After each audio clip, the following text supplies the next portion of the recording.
Have you ever met somebody and you're instantly like, I wish I'd met you like 20 years sooner. That's how I feel about Sydney. She's such a gift to this world, and she's really inspiring. And I just can't wait for you to meet her. Inquiring minds want to know, how are entrepreneurs like us daring bravely to build a stage, ditch the sweatpants, and step up to the mic? How do we create our own transformative events so we can get our message out into the world in a bigger way that's not only profitable, but it's actually something we can be proud of? That's the question, and the answers are inside this podcast. My name is Sarah Pfeiffer. Welcome to Green Room Central. Hey, it's Sarah. I have an invitation for you right now. You can join entrepreneurs from across the globe who share a passion for hosting their own events. Become part of the community that inspires and cheers you on over at greenroomcentral.com. Today, I brought into Green Room Central Studios Sydney Otundo, founder of That's Their Dream. She was born and raised in Minnesota, and her ethnicity is Kenyan. While she was in college getting her bachelor's degree in economics, her mom played a big role in pushing and motivating her to become independent. She started educating herself about finances and applying what she was learning into her life. Shortly after graduation, she started her nonprofit organization, That's Their Dream, to provide a space for youth and people of color to learn financial literacy and work towards financial independence to help close the wealth gap. And today, Linchpin Nation will be talking about the monthly Sip and Tip event Sydney hosts in the Twin Cities, a place I know well and love after spending 20 years there myself. Her events foster a collaborative, social environment full of learning financial literacy concepts and discussions around implementation. They play games with the financial twists, and her guests are catered to young adults and the BIPOC community, but all are always welcome. Hey, Sydney, so good to have you here on the show today. Hey, Sarah, thank you for having me. I want to dive right in and get at your event name. It's so clever. And I just want you to tell everyone about what it means and how you came up with it. Yeah, so my events are called Sip and Tip. So, Sip and Tip is pretty much a way to come together, sip on your drink of choice, and then get a financial tip by playing a game. So, we usually play a game and then add a financial twist to it. Oh, such a clever idea.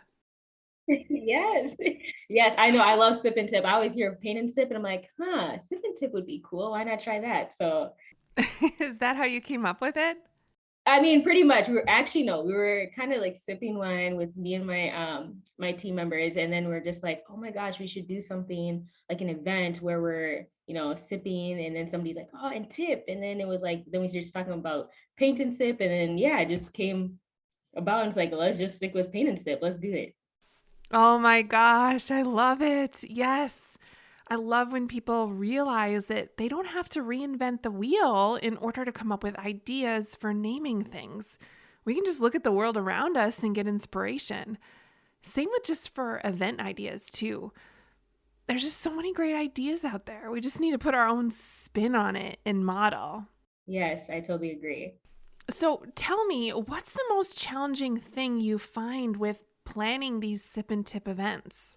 Yeah, so pretty much it's just making sure that people commit and come. But I have been finding it where people like as I always get nervous before the event. I'm just like, oh my gosh, are people gonna come? What's gonna happen? Is it gonna snow? And we're in Minnesota. So there's always something that happens just with the weather, and that can also make people just stay home, or things come up with work.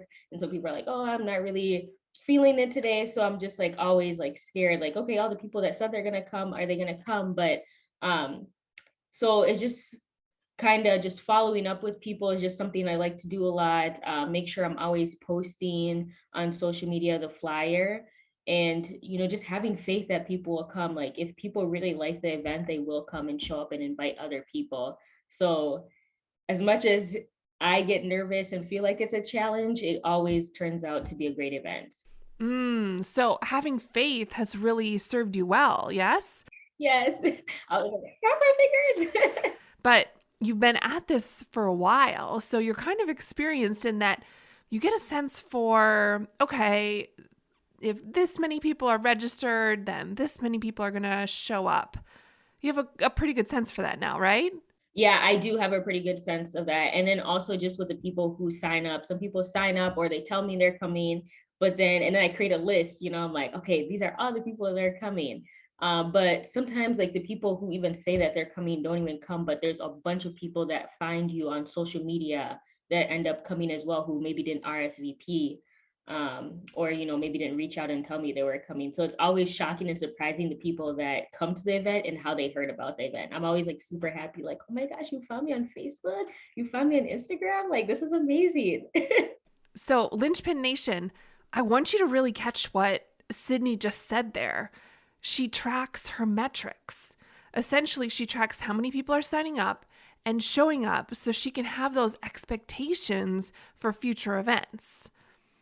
But you're also asking people how they found out so that you're able to kind of go harder on a certain channel of communication if that's working for you, right? Yeah, totally. So I usually do like a Google Forms at the beginning of each event. So I just like have people sign in there and then tell me how they found out about the event. So if it's either through word of mouth, social media, if it's just through me personally, like however I market that event, I put that on there for them to fill out or check.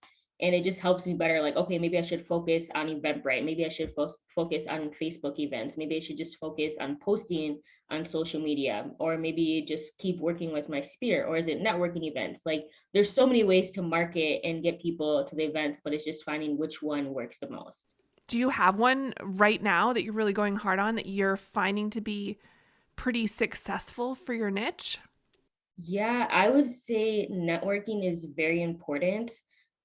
So that's something I have been doing a lot of this year, just meeting a lot of people and just telling them about me and just learning about them as well. Just building that connection in person is really important. I feel, or just even meeting up for coffee after these networking events, because when people feel like they're connected to you, they want to support you as well, other than, just sending them a flyer, like just going through your Instagram friends and followers and stuff like that and being like, here, just come to my event. But when you build that connection one-on-one, they're like, yes, I want to support Sydney. I want to support That's Their Dream and come to these sip and tip events. Oh, so true. Really. I mean, you are a pro at that, is what I've noticed. And it really is something to be commended. And I think a lot of people are afraid to put themselves out there in that way. And they don't have faith that one on one networking will pay off hugely for them. But I think you're a shining example of that. Oh, thank you. Yeah, it's super important. Like, make sure to network, get yourself out there. Sometimes it's like scary because you're like, I don't know what to say when I meet these people. But sometimes the conversation might start off awkward, but then it just starts flowing. A conversation can start from anything. And then from there, you find out you have a lot of stuff in common or a lot of people in common. And those end up being maybe friends or people that can give you different opportunities. So I say networking is the way to go. Oh, I agree.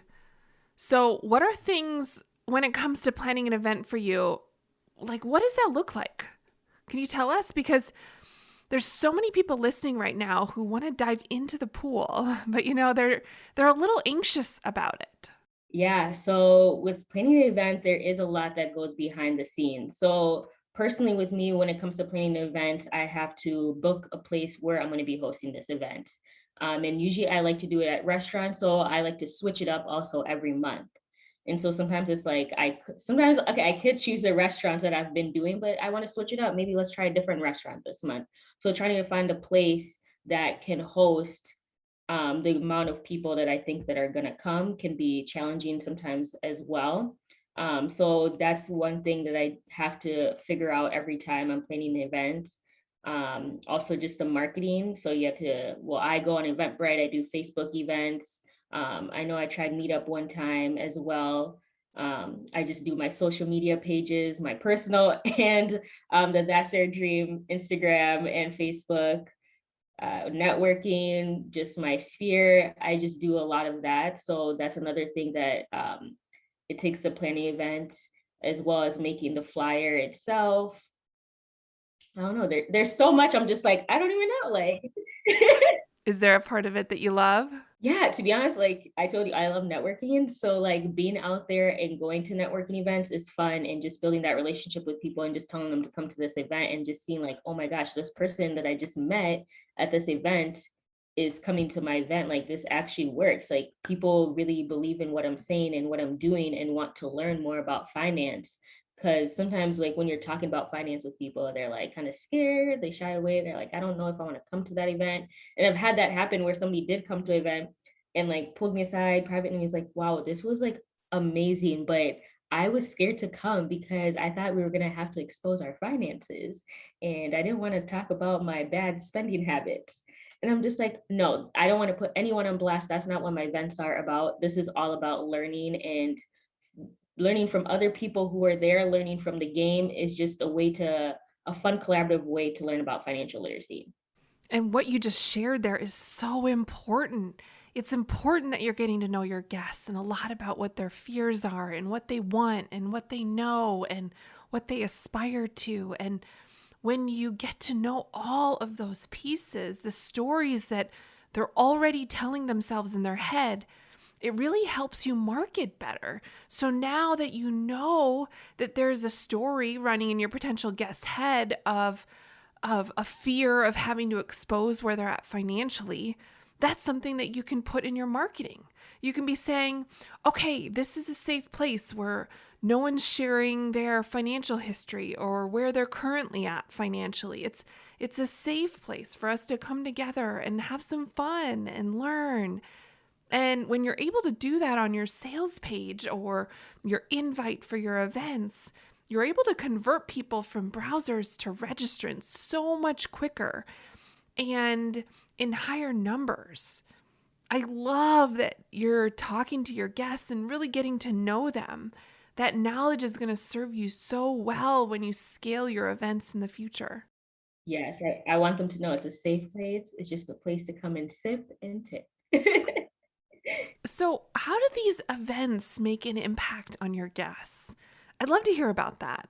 Yeah, so pretty much like when we play a game, so say we're playing, for instance, what game did we play? I'm just blinking. Wheel of Fortune. So we played Wheel of Fortune for one of the events, and a lot of people after like the word has been spelled out and everything, and um at the end they're just like, oh my gosh, I have so many questions, like what did this mean, what did this term mean, what was that phrase like. And it was based on real estate, so a lot of people were actually really interested and wanted to go over all the terms and phrases throughout that game to learn a little bit more about what it means. Like for example, just inspection, that was one of the words, and so they were just like, okay, can you maybe explain a little bit what an inspection is, how the process goes in real estate. There was one about appraisals.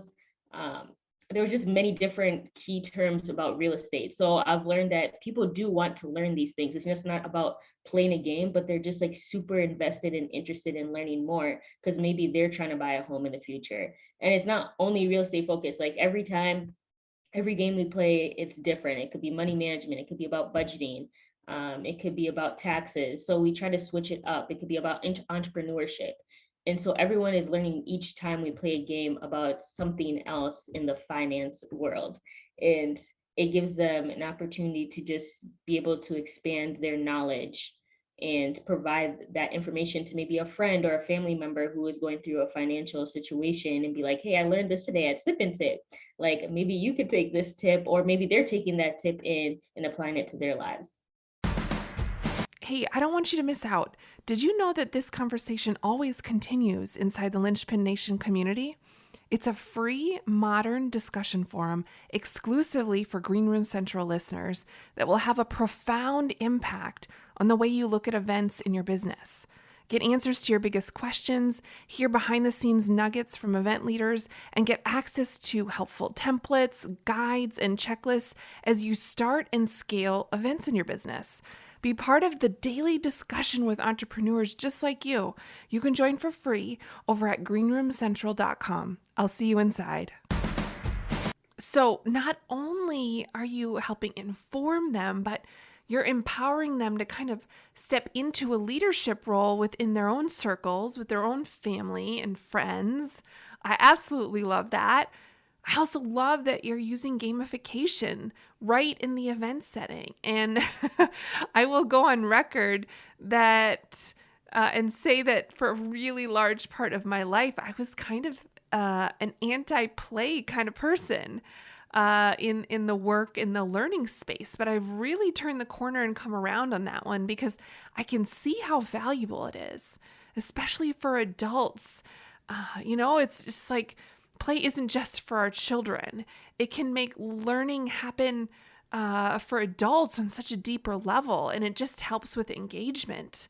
I've especially seen it in the last year and a half with virtual events. Gamification can be done in such a non-cheesy way that just makes life more enjoyable. And I love that you've adopted that concept here and made learning about something that could be really not so fun, fun.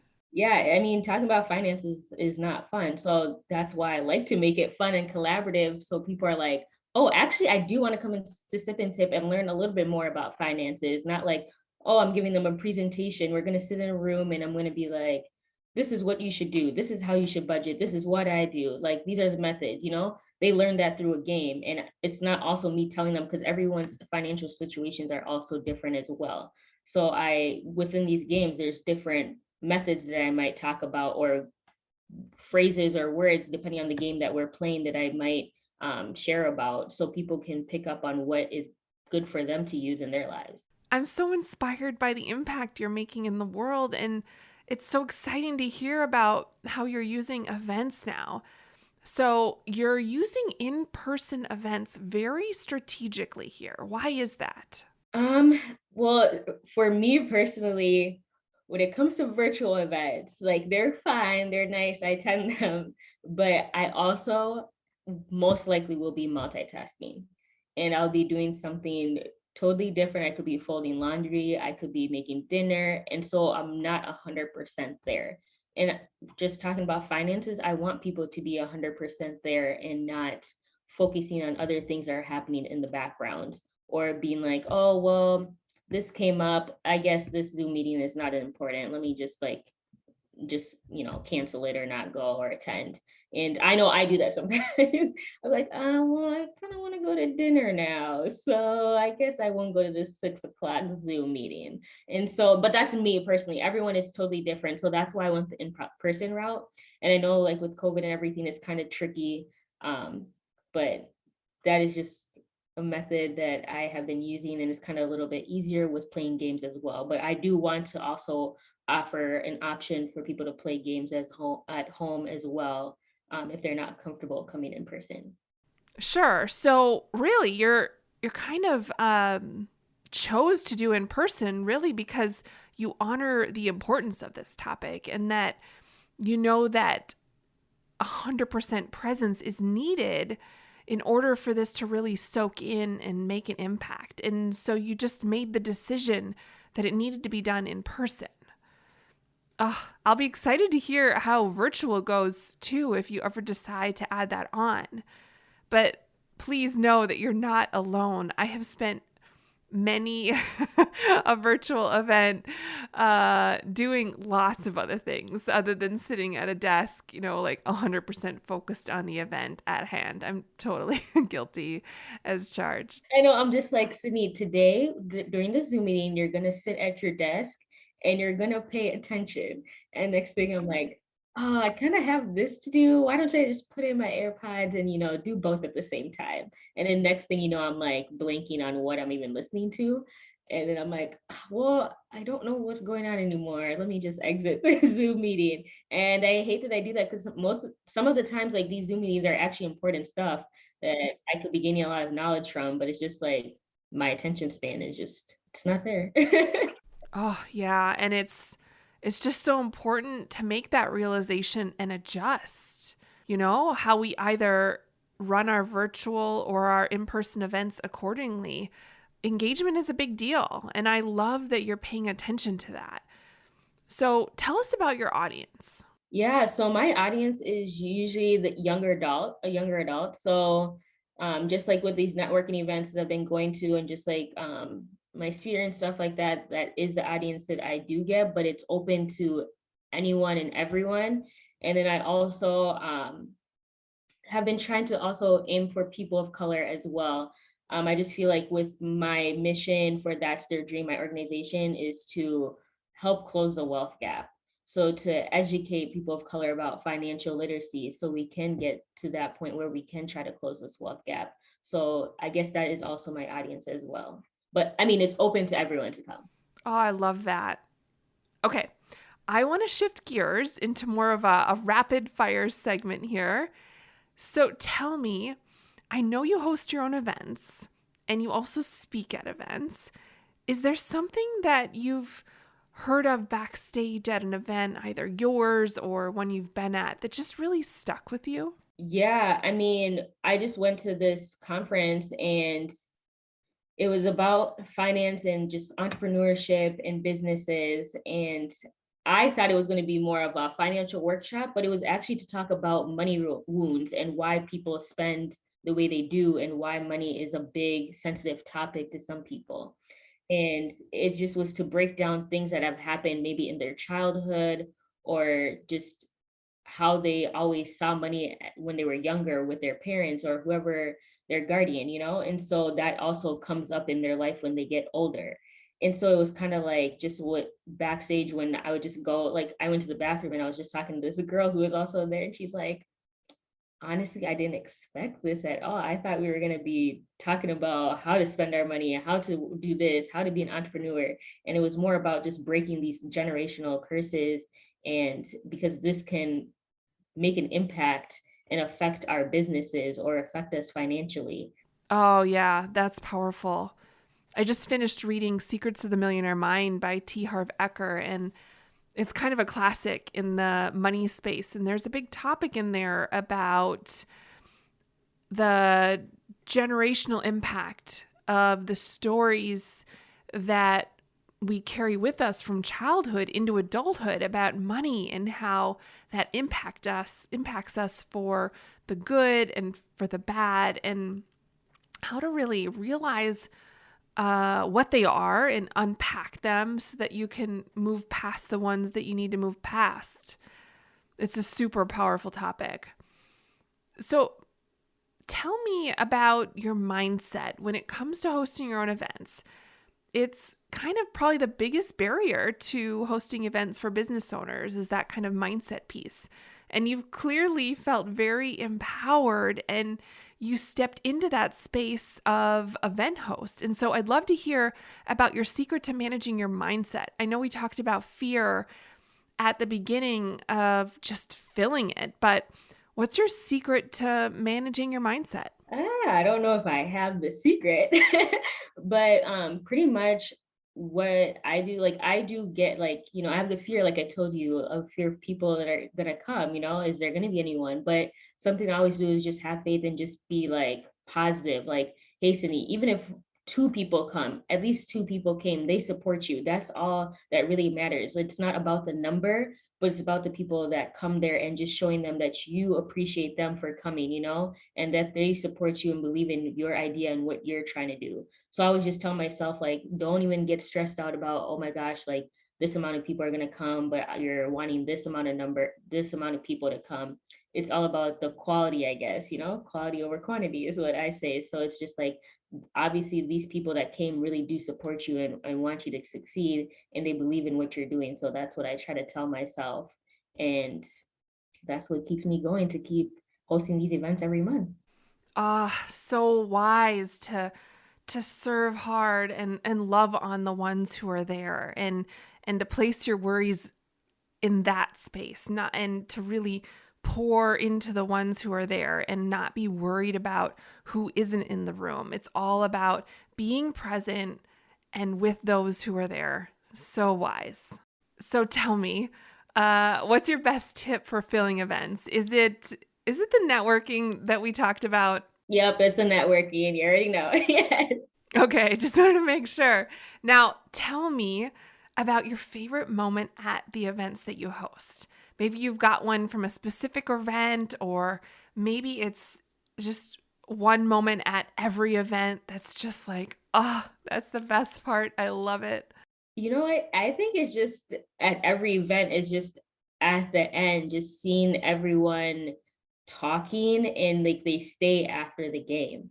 And after even the event is over, because I usually ended at like 8 o'clock and people will literally like stay until like 9:30, and I'll stay with them as well. Like it's just exciting that people want to stay and that they meet friends there or they meet people there that they're building these connections with. And it just makes me happy that I was able to create something where people can also learn about financial literacy and network and build their own connections as well. So that's what really makes me happy, to be honest. Oh, that would make my heart so happy too.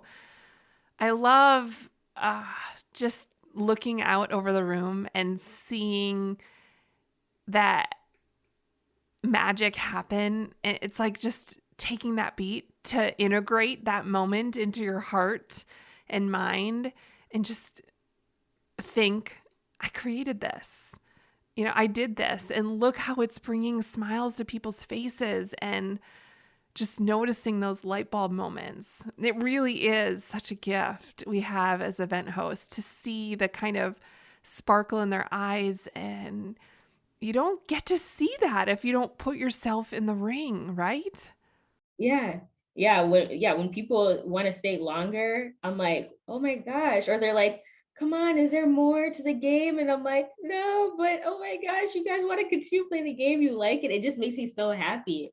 And just even like this month, I didn't host an event just with the holidays and everything. So I'm just going to do it next month. And I've had so many people text me like, oh my gosh, when's the next one? What date is it? Where is it going to be? And I'm like, oh my gosh, people are waiting for the next one. It just makes me so happy. I love hearing that, Sydney. Okay, tell me, what are you reading right now? I am reading, where is my book? I have it right here. So I'm reading it, Sell It Like a Servant. So it's pretty much how to sell more and earn more. So just based on like real estate, I also do real estate as well. So it helps me educate on how I can reach different people and sell to them. Oh, awesome. All right, we'll link that up in the show notes too. Sell It Like Servant. Well, Sydney, this has been so fun to chat today. And I want you to tell our listeners where they can find you. Yeah, so you guys can find me on Instagram and Facebook at That's Their Dream. And then I'm also on Spotify and actually all podcast platforms on That's Their Dream as well. Yes. The name of your podcast is That's Their Dream, and our listeners can go find it anywhere that they listen to their podcasts, right? Yep, correct. Awesome. This has been so fun, and I really want to just honor you for your mission to close the financial literacy gap in the youth market, and especially for people of color. I'm so thankful for the work that you're doing in this world, and I really appreciate you coming on and talking to Linchpin Nation today. Yes, thank you so much for having me on. I really appreciate it. Thank you for listening to the Green Room Central podcast. If you loved this episode, then please take a screenshot on your phone and post it to Instagram, and be sure to tag @SarahFafer and let me know why you like this episode and what you'd like to hear or who you'd like to hear from in the future. That'll help me know what to create for you. Also, I know you got one solid gold nugget of advice on filling your events from Sydney today, but if you'd like a few more, 107 to be exact, then head over to fillingevents.com right now. I want to help you quickly master event marketing and fill your events, even if you've never done one before. I've scoured the online business world and found 107 of my favorite strategies working right now to fill your next virtual or in-person event. Create the event promotion plan you need from these easy to implement, customizable strategies at www.fillingevents.com. Now, on average, I spend about an hour a day reading every month of every year. If you love learning on the go as much as I do, go to greenroomcentral.com to get a free audiobook and a free 30-day trial of Audible, my audiobook platform of choice. Try Sell It Like Servant by Ryan Servant like Sydney, or one of my favorite books on sales, Start With Why by Simon Sinek. I appreciate your commitment to leveling up and learning the mindset and strategy of live events. Keep going, keep learning. If you want more, head over to greenroomcentral.com for show notes and all the links from today's episode.